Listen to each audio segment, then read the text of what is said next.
મોહલ્લા બજાર છું। આ દુકાન આપણા ઘરની આજુબાજુ હોય છે। આપણી જરૂરિયાતના સમયે દિવસે દરમિયાન ગમે ત્યારે ખરીદી કરી શકીએ છીએ।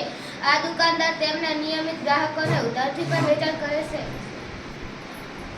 गुजरी के साप्ताहिक बजार છે। સાપ્તાહિક બજાર કોઈ નિશ્ચિત દિવસે ભરાતી હોય છે।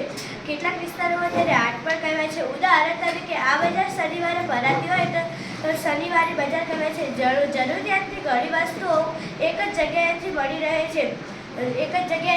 રહે છે। નાના વેપારી તેમજ કારીગર રોજગાર મળી રહે છે। વેપારીને દુકાનનું ભાડું, વીજળી, વેરો, કર્મચારીનો પગાર થતો ન હોવાથી ચીજ વસ્તુ સસ્તા ભાવે વેચી શકે છે। હું શોપિંગ કોમ્પ્લેક્સ અને મોલ છું। ગ્રાહકને કેન્દ્રમાં રાખવાની દુકાનો સજાવવામાં આવે છે। વિવિધ બ્રાન્ડની અનેક વસ્તુઓ એકસાથે વેચાતી હોય છે, તેથી ગ્રાહકને પસંદગીની તક રહે છે। વાતાનુકૂલિત મોલમાં ગ્રાહક પોતાને પૂરતો સમય આપીને વિશેષ છૂટ મળતી હોય તેવી વસ્તુ ખરીદી શકે છે। ગ્રાહકને વસ્તુ પર છાપેલી કિંમત પર વિશેષ વળતર આપવામાં આવે છે। ગ્રાહક કાઉન્ટર પર રોકડ, ક્રેડિટ કાર્ડ કે ડેબિટ કાર્ડ, નેટ બેન્કિંગનું ચૂકવણું કરી શકે તેવી વ્યવસ્થા હોય છે।